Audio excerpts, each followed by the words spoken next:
سلام بنوتات، اش اخباركم؟ لاباس عليكم؟ كنتمنى تكونوا بخير وعلى خير. ومرحبا بكم في اول فيديو على قناتي. كنتمنى ان شاء الله تكون قناة اللي تقدروا تستافدوا منها، واللي ان شاء الله غنشارك فيها معكم جميع الوصفات ديالي المجربة، ويعني اللي عطاوني نتيجة. وبطبيعة الحال هذا مجال التخصص ديالي. إلا كنتوا أول مرة البنات غادي تشوفوا هاد القناة، فعفاكم اشتركوا في القناة وديروا لي ابوني. كيف ما كتشوفوا ها هي لتحت وصلوني ل1000 مشترك. وان شاء الله قناة غتكون ان شاء الله غزالة وفيها بزاف ديال المنفعة والفوائد اللي غتستافدوا منها. وإلا عندكم أي تساؤل في المجال ديال الجمال فمرحبا بكم. خليوا لي التعليقات ديالكم، وخليوا لي تعليقات باش تدعموني وتشجعوني. فمرحبا بكم مرة أخرى. وندوزو دابا المكونات ديال هاد الوصفة إن شاء الله اللي غنعطيكم اليوم، واللي خاصة بتطويل الشعر. هاد الوصفة غزالة بزاف، أنا جربتها ويعني مجربينها يعني بزاف البنات اللي كنعرفهم عطاوهم نتائج اللي غزالين بزاف.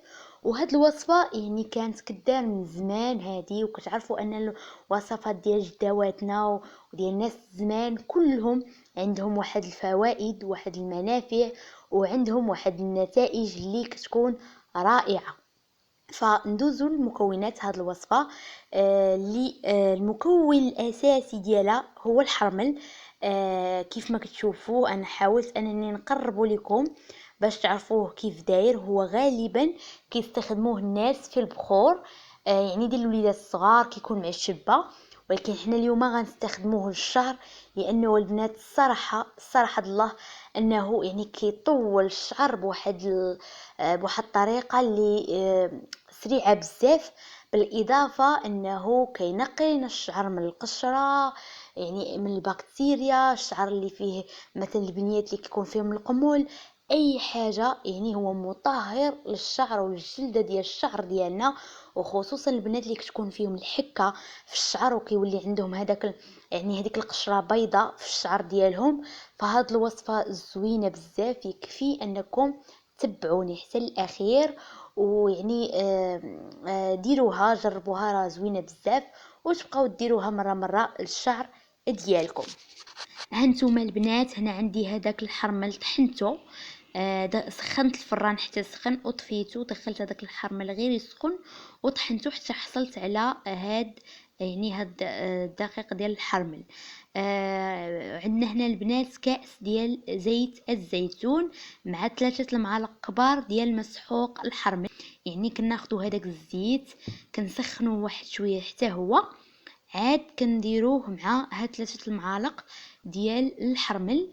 وبالنسبه للناس اللي ما عرفوش شنو هو الحرمل، فهو غلقة الذئب. كتنمو يعني غير في المناطق الصحراويه، يعني هاد العشبه صحراويه وهاد الوصفه صحراويه 100%. فكناخدو هداك الزيت اللي سخناه من قبل باش تحيد منه هذيك الملوحه، تقريبا كاس صغير ديال زيت الزيتون، معاه 3 ديال المعالق ديال الحرمل مطحون. وكنخلطوا هاد المزيج مزيان. ومن بعد غنوريكم الطريقه ديال الاستعمال ديال هاد الخلطه ديالنا. بالنسبه للبنات لهاد الخلطه غنديروها 2 المرات في الاسبوع.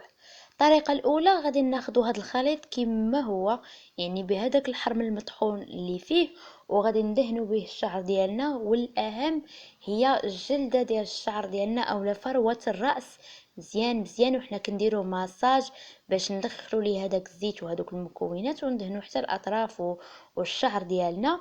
ونخليوه من ساعتين حتى 4 سوايع، حتى 6 سوايع. اللي بغات تبات به ماشي مشكل، يعني تخلي الوقت اللي بغيتي ما فيه حتى مشكله. ومن بعد تغسلي الشعر ديالك عادي. الطريقه الثانيه غتاخدي هذا الخليط غديريه في واحد القاروره زجاجيه، يعني غنديروه في واحد القرعه ديال الزاج، وغادي نحتفظوا به في واحد المكان مظلم، ونخليوه 3 ايام، يعني 3 ديال الايام غادي نخليوه. في هذيك 3 ايام غادي تلقاو هذاك الزيت طلع الفوق، ويعني وهذاك الحرمل بقى لتحت، يعني وطلق فيه مزيان. وغادي نبداو ناخدو منه نبقاو ندهنوه الشعر ديالنا الوقت اللي بغيتو. وتقدروا تبقاو ديروا حتى الوليدات اللي عندكم بنياتكم صغار، تقدروا تبقاو ديروا ليهم هاد الوصفه للشعر، فهي زوينه بزاف ومغذيه للشعر وكتكتفو، ويعني كتخليه يولي كتيف، كتقوي هذيك الزغبه ديال الشعر. ولكن شي فراغات ولا شي بكتيريا في الشعر ولا يعني صدفيه ولا هذاك يعني القشره، هادشي كامل كيقضي عليه الحرمل وكيخلي الشعر ديالنا زوين بزاف. وحتى الطول ديالو كتلاحظوا انه كيبدا يطوال وكيتزاد في الطول وفي الكثافه ديالو. واللي مهمه البنات، مهم بزاف في هذه الوصفه، وهو انكم يعني تداوموا عليها، يعني تبقاو ديروها دائما كيف ما قلت لكم 2 المرات في الاسبوع، ولا يعني ديروها زيت تبقاو دهنوا فيها بها الشعر ديالكم. فالحرمل زوين للشعر ويعني مغذي للشعر، والبنات يعني اللي بغات ديرها فهي زوينه بزاف يعني كانت كدار من قديم ومن زمان وهي كدار هاد الوصفه.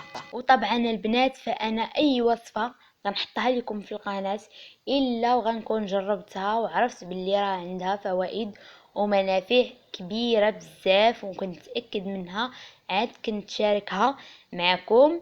لهاد الحد كنكون وصلت للنهايه ديال الفيديو ديالي. كنتمنى انكم تدعموني وتشتركوا في قناتي وتفعلوا زر الجرس وتدعموني بلايك. وشاركوا هاد الوصفه مع الناس اللي كتعرفوا، فهي زوينه بزاف وغير كيف ما قلت لكم داوموا عليها. بسلام عليكم.